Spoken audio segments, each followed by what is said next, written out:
The stars had always been silent witnesses to humanity's story, distant and cold, indifferent to the struggles of a single blue planet. Yet on this night, light years away, a faint signal rippled through the void, an SOS, ancient in origin yet unmistakably human in signature. Somewhere, hidden beyond the charts of known space, the distress call trembled with urgency, carrying a warning no civilization had anticipated. The Deathworlder Fleet was moving. In the command chambers of the fleet sent to investigate, alien captains paused, sensors struggling to decode the strange energy patterns. Humans. Here. Thought extinct, thought irrelevant, and yet unmistakably present. The signal was not merely a plea, it resonated with calculated precision. Each pulse an echo of survival, of a species refusing to vanish quietly into myth. Back on Earth, the first responses stirred in quiet observation rooms, where scientists and tacticians traced the trajectory. Years of preparation, of waiting, of imagining scenarios long dismissed as improbable, suddenly converged. Humanity had learned to anticipate the cosmos, to map it, to understand it, not through brute force alone, but through intuition, intellect, and a relentless will to endure. The void itself seemed to sense the awakening. Light flickered differently across the deep field monitors, radiation patterns danced in subtle arcs, and the tiniest gravitational fluctuations betrayed the movement of titanic vessels hidden in shadows. The Deathworlder Fleet, monstrous in scale, had never encountered resistance like this, never a species capable of both defiance and foresight so intricate it bent the rules of engagement themselves. Every human ship in the fleet, scattered yet connected by invisible threads of coordination, responded with quiet precision. Engines hummed softly, shields shimmered faintly with energy borrowed from the stars themselves, and sensors swept the darkness with the patience of eons. There was no panic here, only preparation. The human mind, refined through adversity, anticipated threats before they could materialize, turning uncertainty into an advantage, and chaos into opportunity, as the Deathworlder scouts approached the outer perimeter. Their sensors registering life where none should exist, the humans waited. Not for fear, not for hesitation, but for the precise moment to declare that their species, underestimated for centuries, had returned. Every calculation the aliens made failed to account for instinct, for intuition, for the quiet brilliance that humanity wielded like a weapon sharper than any blade. And then, across the darkness of the void, the first ripples of human strategy began to unfold. Ships glided into positions unseen, shields pulsed in perfect synchronization, and energy conduits hummed with patterns that seemed alive, guiding every missile, every beam, every maneuver with the subtlety of thought itself. The galaxy, so vast and indifferent, had never witnessed such deliberate, intelligent defiance. Somewhere in the midst of the stars, the Deathworlder Fleet paused, its commanders sensing something vast, ineffable, a presence beyond measurement or calculation. Humans were here, alive, prepared, and unyielding. They were no longer the stories whispered among distant planets, they were a force the universe had underestimated, and that error would be the first of many. The void held its breath, waiting for the first spark of conflict, the first wave of strategy, the first moment when humanity would remind the galaxy why it was never to be ignored, and across the endless darkness, the SOS continued to pulse. Unwavering, unrelenting, a signal of defiance, of survival, of the unbreakable human spirit, the Deathworlder Fleet advanced with ominous precision, engines blazing trails of cold blue energy that cut through the void like knives. Each vessel was a testament to conquest, built to dominate, to destroy, to eradicate. Yet as they neared the human perimeter, something unexpected rippled through their sensors, patterns they could not interpret, movements too deliberate, too fluid, too intelligent.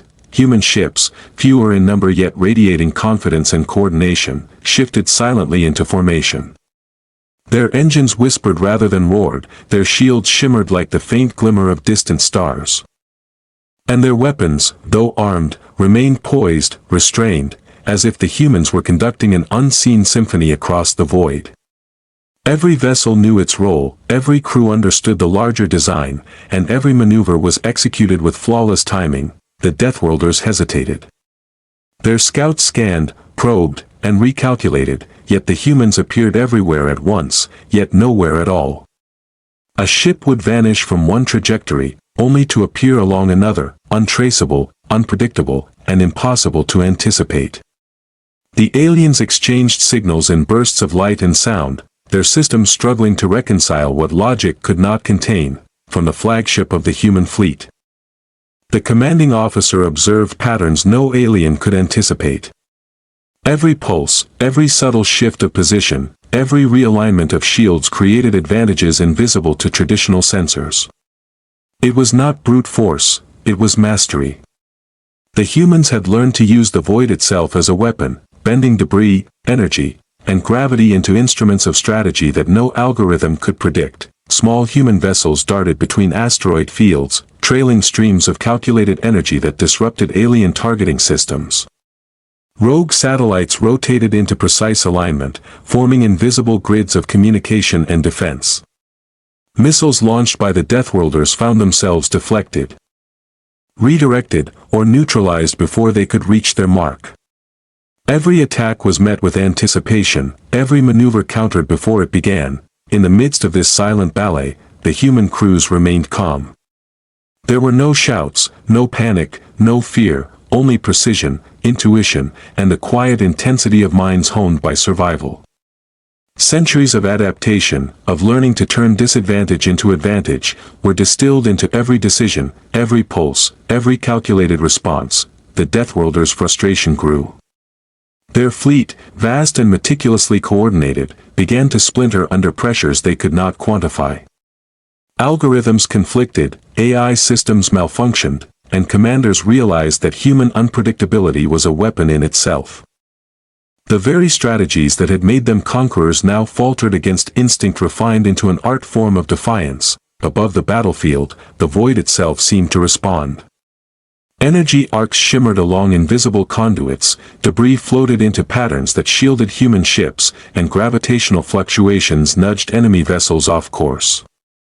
Humanity was not simply defending, they were asserting control over the battlefield itself, turning the void into a canvas for ingenuity, adaptation, and relentless pride.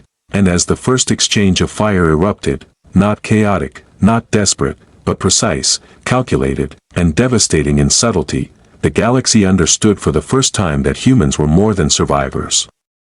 They were masters of strategy, brilliance, and defiance, ready to remind the universe why Earth's children were never to be underestimated. Here is part 3 of your HFY cinematic story. The void trembled as the human fleet shifted from defense to offense, every movement a statement of intent. Alien warships that had once seemed invincible now found themselves ensnared in invisible patterns, diverted by gravitational distortions, and outmaneuvered by tactics that defied all conventional logic. Humanity was no longer responding, they were dictating the terms of engagement. Energy pulses radiated from human vessels like ripples across a cosmic pond. Each pulse disrupted alien targeting arrays, short-circuited guidance systems, and created corridors of safety where none should exist. Missiles that had been meticulously aimed veered away, fracturing harmlessly against invisible shields that humans wove with precision. The Deathworlders fired relentlessly, yet the humans danced around their attacks, orchestrating the chaos into advantage. From the flagship, the commander's hands moved over controls as if writing a symphony. Each ship responded as an extension of thought, shields bending and shimmering in harmony, weapons primed but restrained, engines shifting like living organisms guided by intuition. Calculations alone could not predict their maneuvers, instinct, experience. And the unyielding drive to survive and dominate guided every pulse. Alien captains realized too late that sheer strength would not suffice. Their fleet, massive and deadly, collided with debris, misfired weapons into one another, and faltered as human ingenuity reshaped the battlefield. What had been a straight engagement turned into a labyrinth of traps, diversions, and calculated maneuvers. The Deathworlders were brilliant, yes, but humanity was art. Small human vessels weaved through asteroid clusters, trailing faint energy ribbons that redirected enemy sensors and forced miscalculations. Larger ships aligned into geometric formations that amplified defensive shields while guiding offensive strikes with deadly precision. The void itself became a tool, manipulated by human knowledge of physics, energy, and strategy, transforming space into a weapon more formidable than any missile or beam. Every engagement was punctuated by moments of quiet reflection. Humans did not fight blindly, they anticipated, adapted, and evolved mid-battle. When one alien strike found a weak point, human crews were already rerouting energy, adjusting shields, and turning the attack back against its source. Chaos had a rhythm, and humanity had learned its song. The Deathworlder Fleet, renowned across countless galaxies for precision and dominance, began to fracture. AI commands conflicted, warships collided in desperation. And the very strategy that had made them conquerors faltered under the subtle genius of human coordination. Each loss, each malfunction, each hesitation fed the confidence of the humans, whose calm presence belied the scale of their ingenuity. From the edges of the battlefield, the SOS signal pulsed again, not a plea, but a signal of awareness, a resonance of command. It guided human maneuvers, coordinated energy flows, and synchronized every vessel as though the fleet itself were a single living entity. The Deathworlders watched in disbelief, unable to comprehend the level of coordination, foresight, and instinct they were up against, and as the first concentrated human strike found its mark, a disruption of alien shields. A collapse of their firing sequences, a subtle but devastating manipulation of their formations, the galaxy saw something it had not expected. Humans were not merely defending themselves, they were reshaping the very nature of space combat, asserting dominance through intellect, intuition, and an indomitable will that no alien code could anticipate. In the silence between pulses of fire, a single truth became clear: humanity had returned, and the universe would never again underestimate Earth. The void ignited with motion as the battle intensified. Alien warships that had once radiated dominance now found themselves ensnared by human strategy, drawn into patterns that bent physics, probability, and expectation alike. Energy arcs danced across the battlefield, a choreography of defense and attack invisible to those who relied solely on brute calculation. Humans had made the void itself an ally. From the flagship, the commanding officer observed the engagement with a measured gaze. Every pulse, every shift, every faint distortion in space was accounted for. Small tactical teams darted through asteroid belts, using gravity wells to deflect incoming fire, while larger capital ships orchestrated shields and energy channels with the precision of a maestro conducting a symphony. The aliens' numerical advantage was meaningless when faced with minds capable of seeing possibilities where none seemed to exist. The Deathworlder Fleet, vast and terrifying, unleashed volleys of missiles, plasma beams, and concentrated energy strikes. But each attack fell into traps the humans had laid long before the first shots were fired. Missiles were intercepted mid-course, energy beams were diverted by subtle manipulations of field gradients, and enemy formations collided upon themselves, broken by invisible hands of strategy and anticipation. Chaos was no longer accidental, it was designed. Small human crafts emerged from shadows of wreckage, appearing simultaneously in multiple locations, striking where the enemy was weakest and vanishing before retaliation could occur. AI guidance systems on alien vessels scrambled against patterns they could not predict, recalculating endlessly as humans exploited the gaps between machine logic and instinctual brilliance. Across the battlefield, quiet moments punctuated the chaos. Human crews, focused yet composed, monitored every shift and anomaly, adapting instantly. A single calculation could ripple across the formation, redirecting shields, weapons, and energy channels in perfect harmony. The battle was no longer fought merely with firepower, it was fought with intellect, intuition, and the subtle artistry of a species that refused to be constrained by rules written by others. Alien admirals, once so confident in their supremacy, watched in disbelief as their fleet faltered. Vessels collided under the weight of misaligned commands. AI systems malfunctioned under the unpredictable influence of human tactics, and panic began to spread among the ranks. They had anticipated resistance, but never this, never humans who turned chaos into precision, instinct into weaponry, and survival into dominance. In the heart of the void, a ripple of gravitational manipulation shifted entire formations. Human ships moved as one entity, weaving between debris, energy arcs, and enemy fire, striking precisely where the Deathworlders were most vulnerable. Each successful maneuver inspired the next, a cascading wave of brilliance that the aliens could neither stop nor fully comprehend, as the first significant losses fell upon the Deathworlder fleet. The message became clear across the stars: humans did not merely survive, they commanded, they adapted, and they endured with a brilliance that reshaped expectation itself. Across the void, the SOS continued to pulse, no longer a signal of distress but a beacon of awareness, coordination, and unyielding defiance. The battle had transformed. It was no longer merely an engagement of vessels and weapons, it had become a testament to human ingenuity, resilience, and pride. Every ship, every crew, every pulse of energy sang a single truth across the cosmos: Earth's children had returned, unstoppable and unconquerable, and as the human fleet pressed forward, tightening the noose around the faltering alien forces. The universe paused, watching the rise of a species that had been underestimated for far too long. The void had become a canvas, and humanity was painting with precision and purpose. The Deathworlder fleet, once a seemingly unstoppable tide, now faltered under relentless human ingenuity.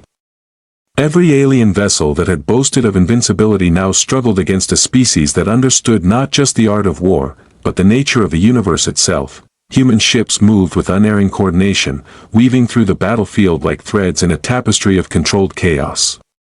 Energy shields shimmered in perfect arcs, diverting the heaviest plasma strikes, while missiles that had been launched in calculated volleys were deflected, redirected, or turned back against their origin.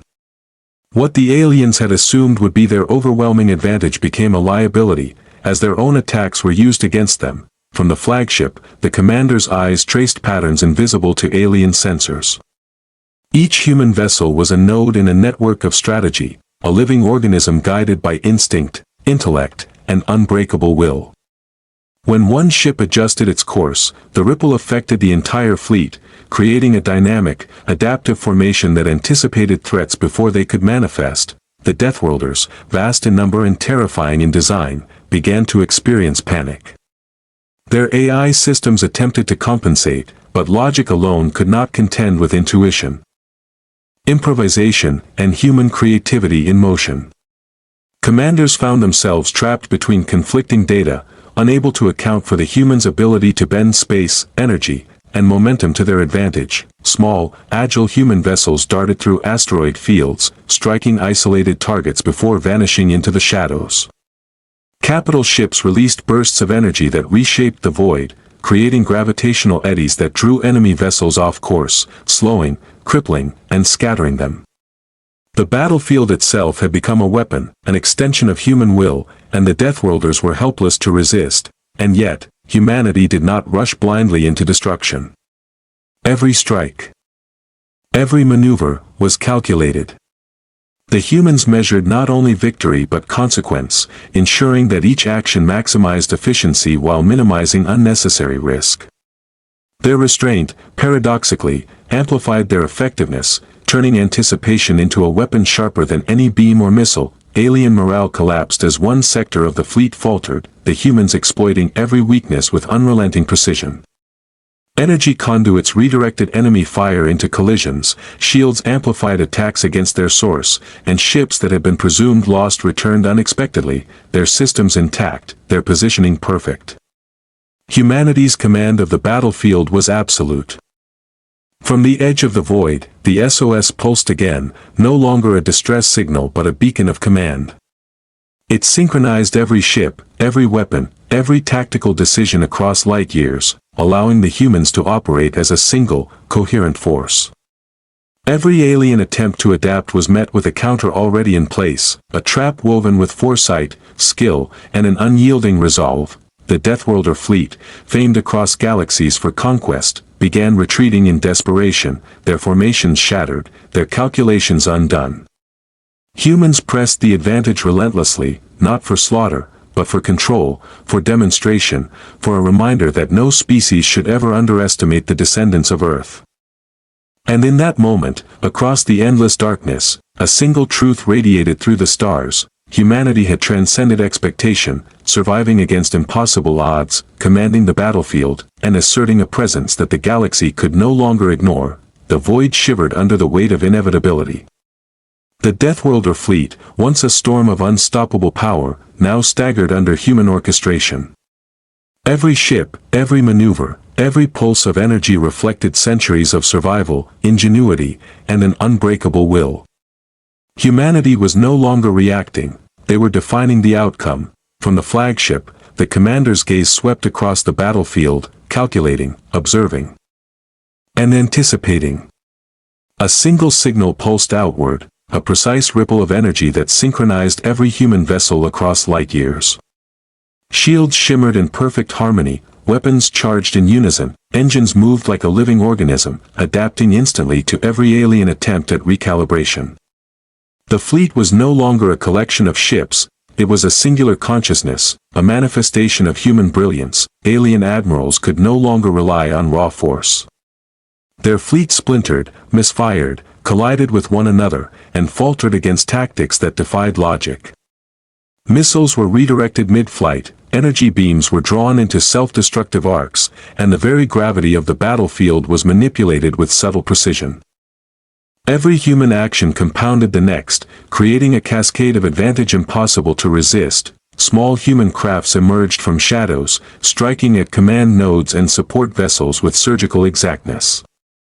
Capital ships focused energy through engineered gravitational distortions, rendering alien shields ineffective. The Deathworlder's attacks, once terrifying in scope, were absorbed, redirected, and neutralized in elegant succession. The void became a stage for human defiance, every maneuver a declaration. We endure, we adapt, we overcome. The battle reached its crescendo as the core of the Deathworlder fleet became exposed. Human vessels converged with flawless timing, delivering strikes that were precise, overwhelming, and devastating. Alien warships collapsed under the combined assault, engines exploding in cascading arcs of light, fleets fragmenting in chaos they could no longer contain. One by one, their advantage eroded until it was nothing more than a shadow of the power they had once wielded. Humanity did not celebrate recklessly. Every crew, every captain, every strategist understood the balance between victory and restraint. The Deathworlders were defeated, their fleet scattered, yet humanity's message was not destruction alone, it was dominion through intellect, resilience, and unyielding pride. They had proven not just survival, but superiority, the indomitable nature of a species that refused to be dismissed. As the last remnants of the alien fleet fled into the darkness, human vessels realigned, forming perfect geometry across the void, a symbol of discipline, strategy, and unbreakable unity. The SOS signal, once a call for help, now pulsed as a triumphant beacon, broadcasting across the galaxy a message of defiance and mastery. The stars themselves seemed to acknowledge it. Light scattered differently across distant nebulae, gravitational waves shifted subtly, and the void, once silent, now resonated with the presence of a species that had reclaimed its place among the cosmos. Humanity had arrived, not quietly, not by chance, but by intellect, courage, and the relentless assertion of will. And across the endless expanse, one truth echoed through the universe, sharp and undeniable: Earth's children would never bow. The galaxy had learned, at last, to respect humanity.